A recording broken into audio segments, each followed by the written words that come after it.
Welcome to the Connoisseur Conversations with A. Lange und Söhne live from the Alhambra, Berlin. My name is Carl Norton and I have the honor to host the upcoming 30 minutes, where we will be focusing on women and watch collecting. In March 2020, the New York Times published a piece focusing on 6 female watch collectors, their introduction to this wonderful world of watches and their respective collections. And many questions were asked, such as, is there any serious focus on marketing women's watches? Why has watch collecting been so male-centric after all? And how are the stories about becoming enthused with watches, and how do they differ? And this conversation will address questions like these, and I have the honor to welcome the Chief Marketing Officer from A. Lange und Söhne, Barbara Hans, live here in the studio. Hello. Hello. I'm excited to be here. It's great to have you here. Thank you very much for stopping by. Connected to us via video call, the editor-in-chief and co-founder of Quill & Pad, Elizabeth Durr. Connected to us from Germany, and Roberta Naas, an award-winning writer with over 30 years of experience in the luxury industry, first woman watch journalist in America with her watch site called A Timely Perspective. Roberta Naas, welcome from the US. It is an absolute pleasure to have you here with us on this screen. Wonderful. Very nice to be here. Excellent. Thanks for having us. We're going to have a great time, I guess, because we had one conversation earlier today in German time. And what happened after that? I mean, that was the first time we did it in terms of the Connoisseur Conversations. Did you get any reactions after that talk? It's very interesting. You know, I didn't expect anything. I was just really excited, talking to like-minded ladies and learning more about the watch industry from their perspective. And what happened already from yesterday when they posted that they would be here, and already today, so many women have reached out and told me it's about time we're addressing this issue. We're so happy that somebody's talking about it. And I mean, it's not a heavy political issue, but women, there's a lot of women that love watches, right, and they want to be included in the conversations and in the thoughts of the designers and the brands. Right. And to start off, I realized that when I crafted my words for this intro, that one tends to say female watch collectors, but you never say male watch collector. No. So that's where it starts. It's a weird distinction that we're trying to address here. And it's great to have you on this show and look at it both from an enthusiast and from a journalist point of view. Yes.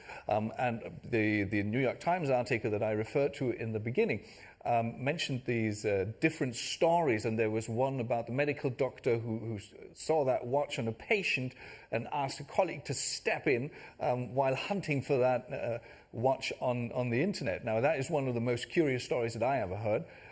But certainly you have stories about how you got involved, what ignited the spark of being mad about watches in the most positive sense of the word from your point of view. So if you want to, you can share that with us. And I'd like to start with Roberta. How did it happen?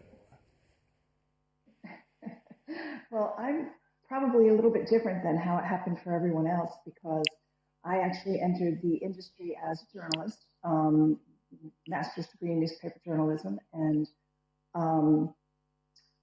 when I entered the industry in the mid-'80s, it was really a men's world. There was one woman in the industry. And I wanted to be a watch editor, and the Japanese were important because it was the quartz era. And so I was told I couldn't be. And you don't tell me I can't do something. So I went ahead and I pushed, and I got appointments with the Japanese. And I went to Tokyo, and I became the first woman watch editor. But what was interesting for me at the time was it was a quartz era, and yet there were these European Swiss German brands who were still insisting they were going to make mechanical watches. And I thought, why? So the more I visited factories and the more I talked to these CEOs, I became enamored with their passion.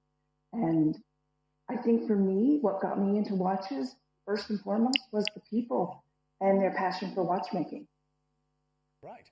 Also, if I found it on the internet, and I know that the internet doesn't lie, so it must be a fact that you were the first woman to have a watch blog in the US.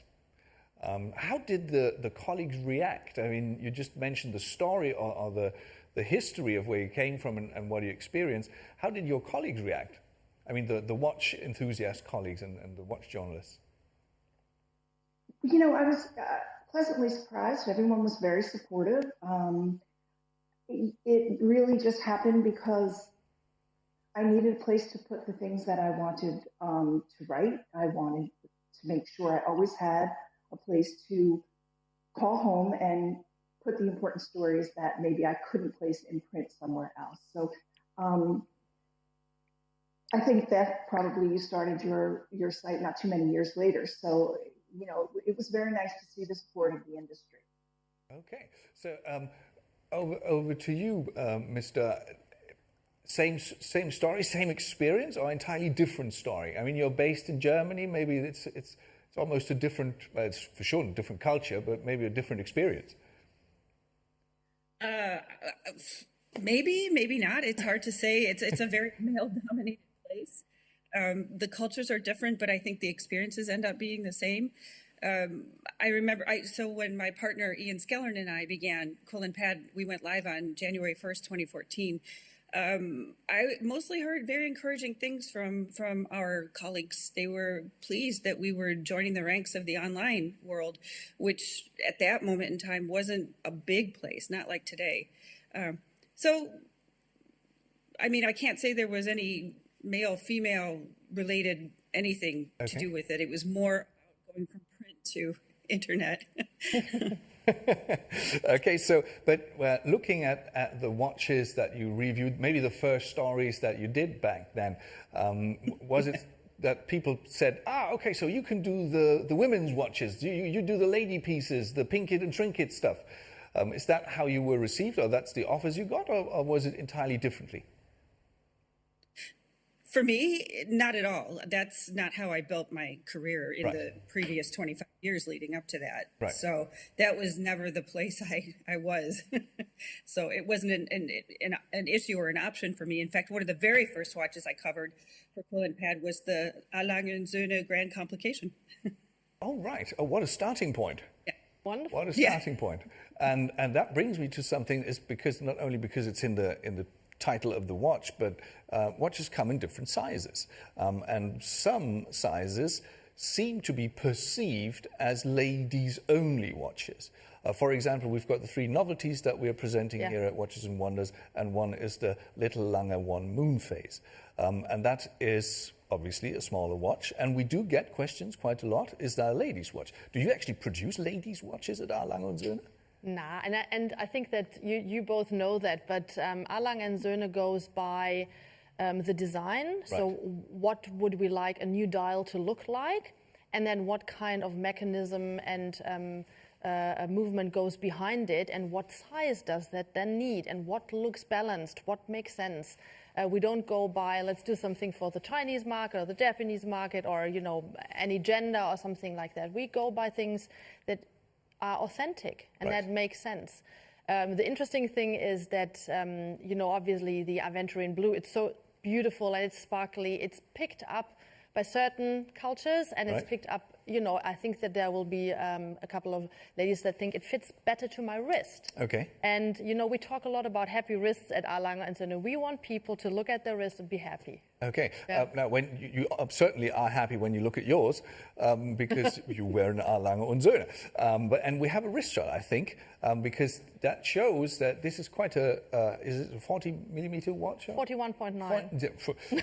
Ask the specialist. 41.9, ladies and gentlemen, and it just looks perfect. I mean, you could see that, you know, that it really makes sense. And making sense is so German. You know, it's not, it's this has to make sense, yeah? ladies and gentlemen. And yes, it does. But apart from the humorous side, when we look at the US, Ms. Nass, what do you see American women wanting at the moment from watches? What do they expect? What do they go for? What do they get enthralled by? Well, I think it's evolved. It's been interesting over 35 years to watch that evolution. But I think, early on, it was the whole shrink it and pink it. And then as watch brands watched the jewelry brands like Cartier, Bulgari getting so many female clients on their side, they tried to bling it and fling it. But today, I think none of that really works. I think women, especially in America, the collectors want a serious watch. They can buy what they want. They don't look at whether it's a men's watch or a lady's watch. In fact, I know women collectors who run the other way when they see diamonds. So I think it's more about offering form and function, useful complications. I think the tendency on the part of watch brands is to offer moon phases. Women want moon phases. They're romantic. But, women want calendars and chronographs. And so I think I've watched the American female collector, if we have to use the pronouns, really blossom. And they're looking for serious watches. Okay, so let's compare that with Germany, or at least Europe. Mr. How are the watches from A. Lange & Söhne perceived by the women watch collectors that you talk with?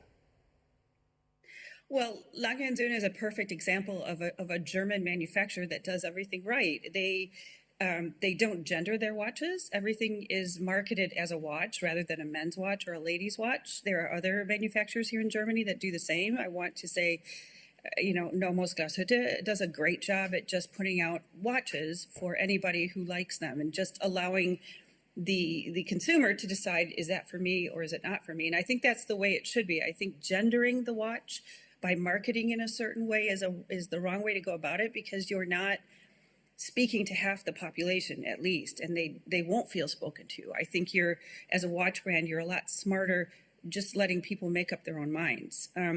If you want to talk about German culture or European culture, people here tend to like things that are cleaner, a little bit more sober, with perfect design, the kind that you'll find at A. Lange & Söhne. The design is just absolutely spot on perfect. So if that sort of watch appeals to you, it doesn't matter what gender you are, you're going to find a piece you love in that collection. Right. Thank you very much.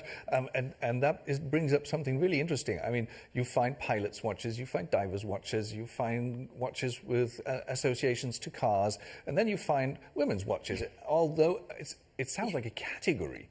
And I mean, you must have discussions about that when you're at the Stammhaus. You must be sitting there at least reflecting it. Well, I hope that me coming into the team is one of the reasons behind is, going away from that and being more balanced and inclusive of that. And I'm a woman that dives and drives and does all the things. So, right. I could have all kinds of watches. I could also have a small watch, but I think it's really about being taken serious.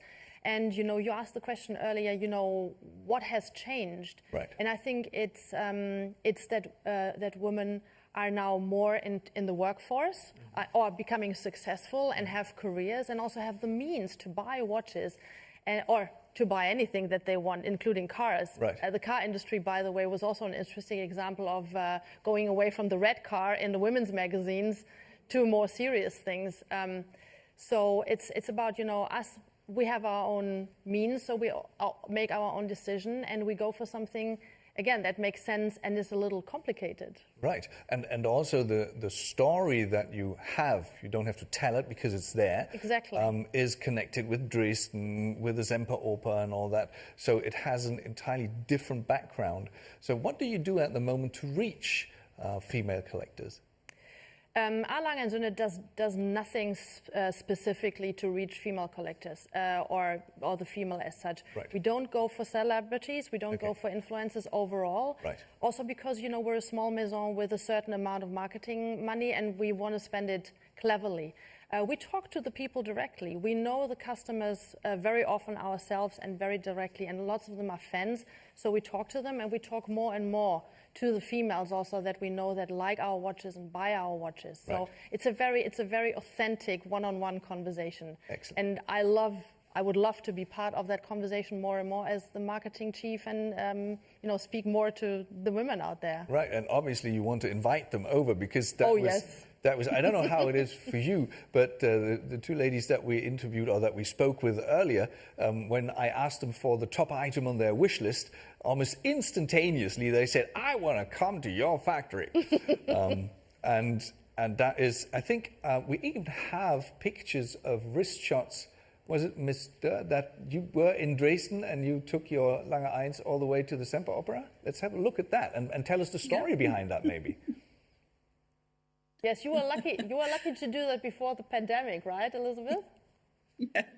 Actually, that shot was taken in October 2020, sort of in between. We've had here in Germany, we've had severe lockdowns. Yeah. And right in October, when a lot of things were happening in Glashütte, it was a big celebratory year. We were celebrating 175 years of Glashütte watchmaking. I happened to be up in Dresden twice in October. Right. And on one of those trips, we had stupendous weather. And so I spent some time walking around in Dresden and took a little short walk over to the Opera House and took that picture right there. That might have been the trip where we were where the statue of Walter Lange was being put up in the town of Glashütte. Oh, wonderful. Yeah. Yes, and it really is a very nice shot, very good idea. Yes. Is that actually something that you take into consideration when you have people visit the Stammhaus or visit Dresden for that matter, that you connect them with this heritage, with this true heritage? Absolutely. I mean, where we come from as a brand, Glashütte and Dresden is historically a craftsmanship area. When you go back 200 years, 150 years, there's a lot of craftsmen and excellence that comes from that area. So what we do is, in times when it's possible, we take people to the manufacturer and we take them also to Dresden. Okay. We sometimes have a special visit in the Staatliche Kunstsammlung, which is a splendid museum. And we want to give them the whole package of what it means, Right. where do we come from? Because we're really, our roots go deep. Right. And Wilhelm says it sometimes, we have built a paradise for watchmakers. And we really believe that we belong to that little valley and the little village there. Yeah. It is a valley of little beauties, of mini cities. I think that's what Anthony de Haas, the director of product development, always says. When you look at the movement, they are like mini cities because they are also arranged in a way that they are enjoyable, not only functional. Very true. Which brings me to one topic, and that is when you look at the backside, because most of the time the movement is visible. Obviously, Ms. Naas, how is this technical, functional aspect received in the United States by the female watch collectors? Does it play a role at all? Absolutely. Absolutely. I think whether you're a male or a female collector, I think it doesn't matter who you are. When you look at that movement and those beautiful finishings and the complexity of what's inside, it's like a perfectly orchestrated dance. And I think that both male and female collectors can admire that and care about that technical aspect. I think that's what makes the brand so special. It's like you've got a secret on your wrist, and only an insider knows that you're walking around with an expensive watch that people don't ordinarily immediately recognize. It's a challenge for the brand because they've got to grow, but they have to keep their secret. But the technical aspects definitely matter.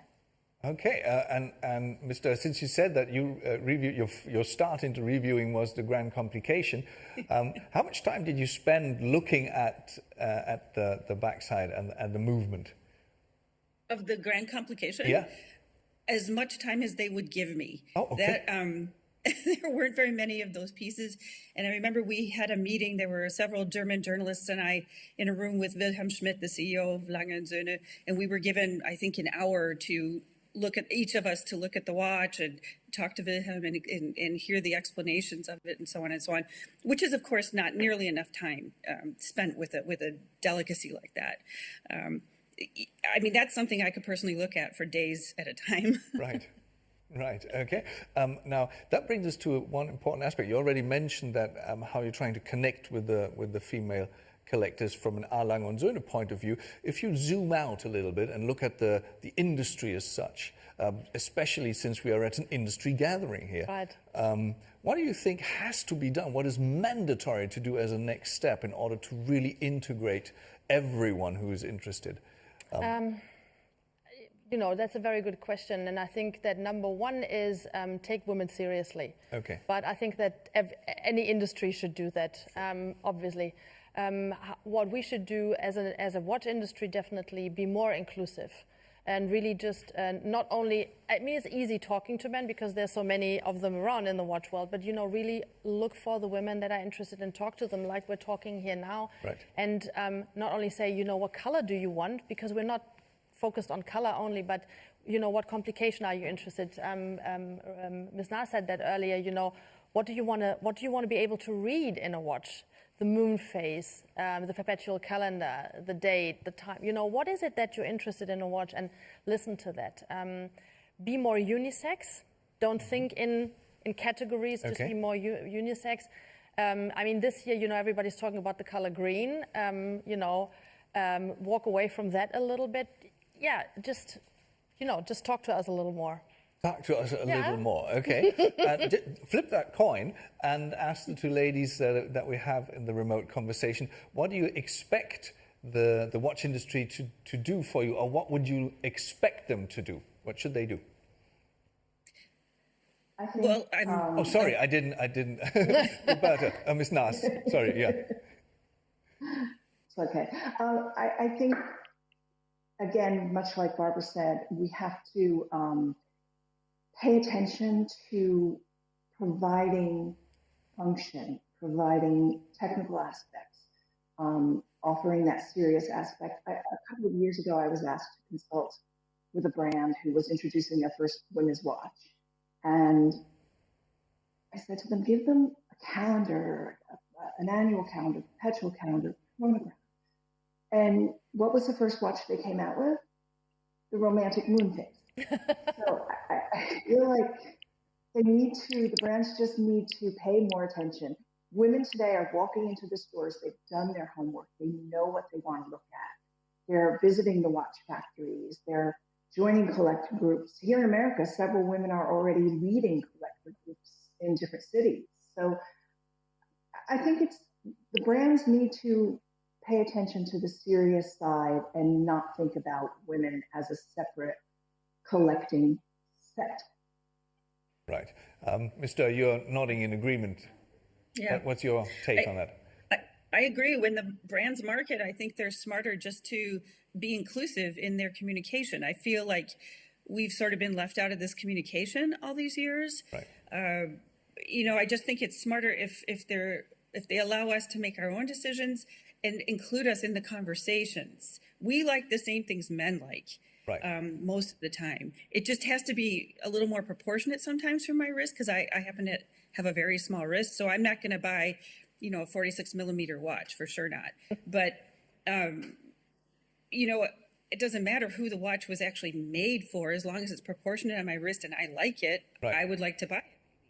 And that's what brands need to consider, I feel. I mean, Carl, if you think about the Vogue in November, when it's the Christmas issue, and you know everybody's flicking through and thinking, okay, so what can I tell my husband to give me? And it's filled with jewelry and colors. Right. It's filled with the smaller, you know, funny colored watches, and there you are thinking, but I don't like any of that. Right. So where do I find the stuff that I can actually, you know, even if I wanted to give it to myself, where I can find that? I have to go to the men's journal. I mean, that's just odd.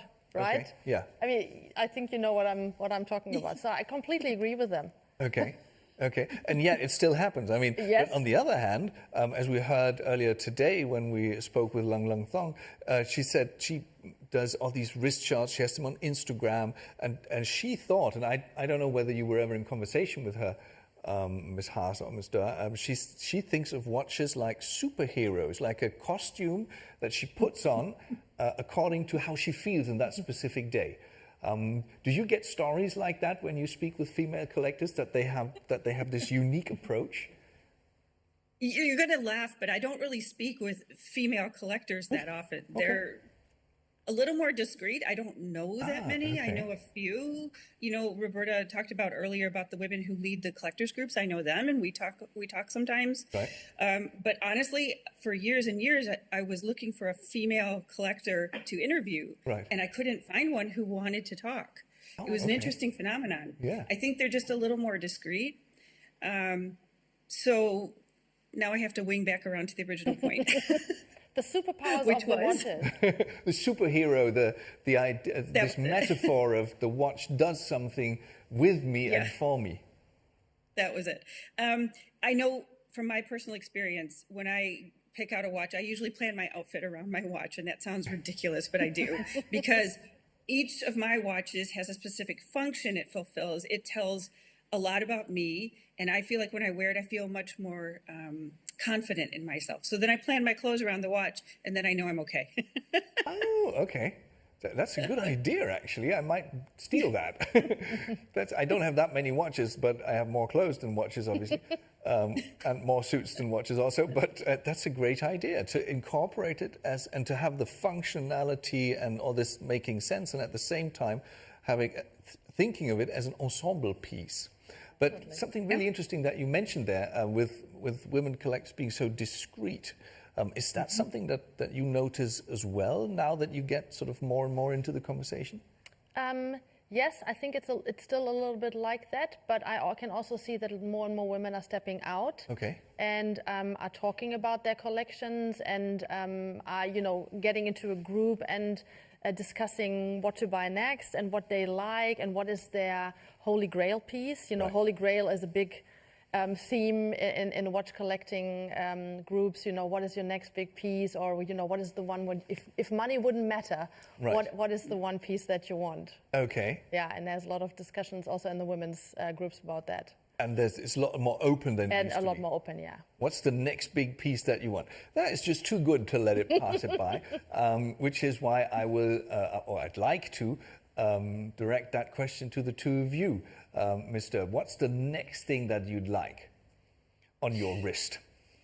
Well, the next thing I'd like is unobtainable. So we'll just go with, I really love that little Lange one that you just brought out with the aventurine dial. If I had to pick something next that was slightly reachable, it would be that. Okay, very good choice. And Ms. Nass, what would your choice be? Well, while I love the triple split, this year, the one that got me is the perpetual calendar. Especially the limited edition with the gold dial. It's, I think, maybe 600 plus parts inside. It's got, it's an in-house, so I think the 67th movement. It just checks all the boxes for me. Right. That would be my watch. Okay, so we've got two quite distinct. Well, I mean, we've got three novelties. As if by magic, I have three people to ask, and I know you're the CMO, so it's really difficult for you. But I might just give it a go. If you don't want to, that's totally fine, because they're your babies, and you don't have a favorite child. I mean, what can I say? I love them all. Right. I've been wearing the little Lange one quite a bit for the wrist shots we did recently, but I have to say that I'm completely in awe of the triple split. Okay. It is a heavy thing, but it's just so amazing. And if you think about, I mean, first of all, I like the dial. It's just super beautiful with a dark blue, and I love blue. But also when you think about all that mechanism that's inside and everything their watch can do, and it's all handcrafted and it's all mechanical, it leaves me baffled, speechless. Okay. Yeah, it still does that. Excellent. Very good. Thank you very much for that. Now, I asked you what you'd like in terms of possessions, but now, as a final round, I'd like to know what would you kind of ask from A. Lange und Söhne that they do for the collectors community? What should they do in terms of next steps in communication, in gatherings, in finding ways of connecting people? What would be on your wish list for that? Let's start again with Mr. I think this hub has been a great thing this week. And I also know that Zoom is a platform that can accommodate several people at once. So maybe organize some collectors meetings over Zoom. That might be something we could all do together. You know, if someone centralized takes the organization under their wing, like Barbara and her team. I'd love that. Yeah. Maybe Excellent. it's something we could do in the future. Really good idea. I can actually see her making a mental note of that. Yes, yes. So very good. Okay, over to you, Ms. Nas. Well, I think pretty much the same thing. Okay. My experience in America with the women collectors, they're more outspoken maybe than Barbara and Beth's experiences. And I think getting some of them together and in the same room with male collectors and making it public, I think that would be great. Okay, so this feels like that was the start of something, something that has been out there beforehand, but now it's getting more and more airtime, which it deserves. Yes. And it's absolutely great and fabulous that you were part of this. I thank you very much for joining us here in this remote situation of a conversation. I felt very close with you three, discussing this, learning something. Well, I learn something every time. This is the 12th conversation that I have the chance to be part of. So thank you very much for sharing all this. Of course, I wish you a great time, a healthy time. And of course, I wish you and thank you that you're here. And I wish you the same. Stay healthy and stay enthused with watches. I will, and thank you. And you know, I really feel the same. It's been the start of a conversation. Let's keep on doing this. Thank you. Thank you. And to everybody watching, have a great time. Have a great time.